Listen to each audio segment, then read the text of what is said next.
नहीं, देखिए, जिस प्रकार से यहाँ प्रशांत जी मौजूद है आम आदमी पार्टी के नेता प्रवक्ता के रूप में, वो बिल्कुल स्पष्ट है, किसी प्रकार से राजनीति ना करें। इनसे विनम्र निवेदन मेरा केवल इतना ही रहेगा, आम आदमी पार्टी इंडिया अलायंस के लोग किसी प्रकार की इसमें राजनीति ना करें। और उसके साथ साथ जहां तक विषय कानून व्यवस्था का, तो निश्चित रूप से जहां भी भारतीय जनता पार्टी की सरकार या भारतीय जनता पार्टी सत्ता में होती है, निश्चित रूप से कानून और संविधान का राज रहता है।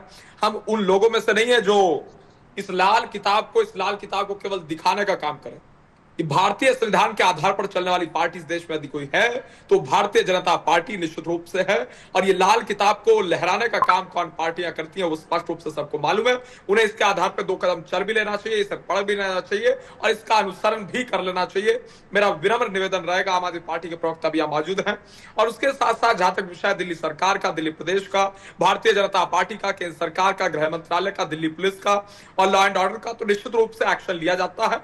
किसी अपराधी को, किसी बलात्कारी को, किसी गुंडे को, किसी माफिया को, किसी भी प्रकार से इलीगल एक्टिविटी करने वाले व्यक्ति को किसी रूप में नहीं बख्शा जाएगा। ये भारतीय जनता पार्टी का बिल्कुल स्पष्ट मानना है और बिल्कुल स्पष्ट डंके की चोट पर स्टैंड है। ये बिल्कुल एकदम क्रिस्टल क्लियर है, इसमें किसी प्रकार से ना दुराय है, ना संदेह है, ना संशय है।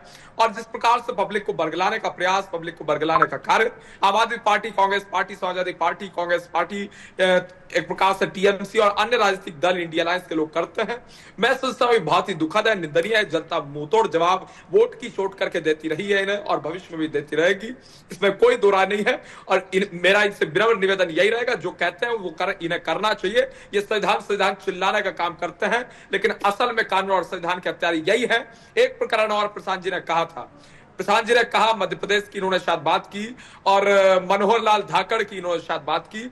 उस व्यक्ति का भारतीय जनता पार्टी से किसी प्रकार का कोई लेना देना नहीं है, ये बिल्कुल स्पष्ट है, बिल्कुल क्लियर है। कोई अगर भारतीय जनता पार्टी को बदनाम करने के प्रयास से किसी प्रकार से